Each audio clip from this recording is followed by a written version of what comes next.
So welcome back to Natural Gallant Bodybuilding, and today I'm going to talk to you about how proper form can ruin your gains. Not always, but sometimes. Just stay tuned and you're going to find out how. How you doing? You'll find out how YouTube video is made right now. You're seeing it right in the works. It's really exciting stuff. It's like watching Spielberg in action, right? Train the muscles, not the joints. So some of you guys out there are probably saying, holy crap, Jason, what a load of you're feeding us right now. What a load of crap. You're saying proper form can ruin our gains. And just listen to me. Listen to what I mean here, okay? Because proper form is going to be different from each individual standpoint. So each person's going to have different body dimensions, not just tall and short, because there's a lot of you guys out there that are just saying, oh, I'm tall, so this should happen, or I'm short, this should happen. No, it's more about the joint ratios and the body dimensions. That's what dictates how you should move. It's not about just height, right? That's an oversimplification. More than anything, it's the body ratios, like the femur to the tibia to the lower back length, all that kind of stuff, along with, and this is the other one, along with where your muscles insert. Because say your insertion is different with your hamstring and then your quadricep than the next guy, you could have the exact same body dimensions, but the way you move is going to change because the way the muscles are going to fire is going to be different. I'm always here to show you some genius about how to find your way and to also embrace this fact that you are an individual and that there are some differences. So how can proper training ruin your gains? Well, I've seen lots of guys over the years, like I've been doing this for 30 years, right? I saw lots of guys in the gym back in the day where they're doing super strict form, super slow reps, and they're doing it according to the way they read, somebody told them it's supposed to be done this way. Maybe it's a bicep curl, maybe it's a fly, or maybe it's a bench press.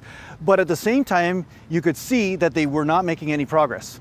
And they were writing everything down, their diet was perfect, all this kind of stuff. So I'm not saying that their form was wrong for everybody, but obviously something was not working for them. Now the funny thing is, when I took some of these people and I changed their form and I said, hey, why don't you just externally rotate a little bit on that dumbbell curl and see what happens? Or maybe you need to pronate a little bit more or supinate a little bit more. Let's try that out. Let's try this, let's try that. Then all of a sudden they make quantum shifts in gains.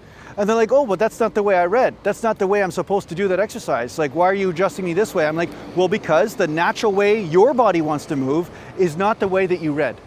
There's gonna be some subtleties. See, sometimes not being strict, swinging a little bit, it's necessary in order to get that tension on the muscle and just feel a different weight, because you can do really strict, but it's not the same tension. It's just not the same movement. It doesn't put the same overload on the system. So that's why going too strict sometimes can actually not only not work within the way your body is meant to move, but also it can limit you because certain muscles become the weak link, but then other ones are not worked hard or are not addressed, right? So that's why it's good to go between strict form and then not so strict form.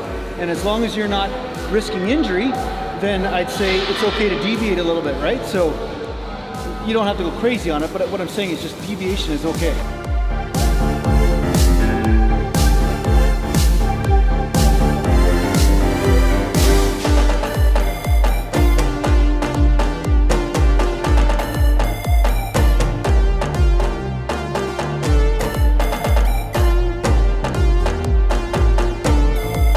And that's why you'll see guys all the time on maybe the Facebook group or maybe on the YouTube channel, they're saying, hey, I tried to do it your way, Jason, you're full of shit, it didn't work for me. I'm like, yeah, you're right. Some techniques will not work for you that I do that worked for me, and I'm here to encourage you to find out what that is. So don't be afraid to experiment. Don't be afraid to break the mold of what is supposed proper training.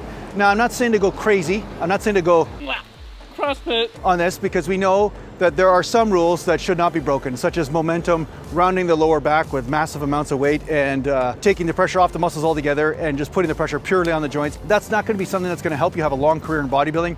I've once again seen lots of people do this, and they're all experts for the first 4 years until they snap something, and then, we know the rest of the story. But the bottom line is that there are some subtle differences in the way that you perform an exercise that might be more efficient for you to hit more muscles and stimulate more muscle growth.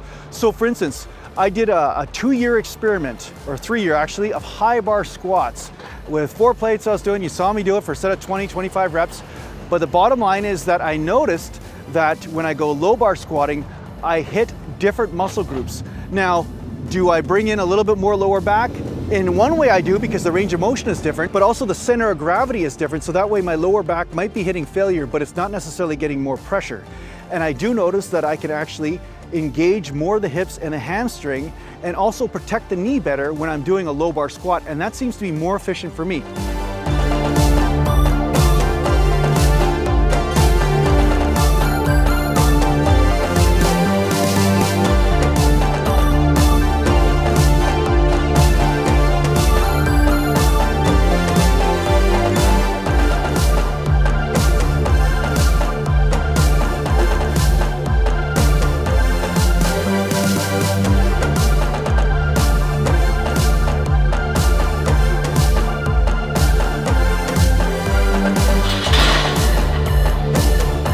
Again, other people, they have to squat like Tom Platz and they get that extra pressure on the leg. So how do you tell what is the right exercise for you or the right technique? So first and foremost, is the tension on the belly of the muscle, not right in the joint, not right in the insertion of the muscle group, okay? That's where a lot of people make the mistake.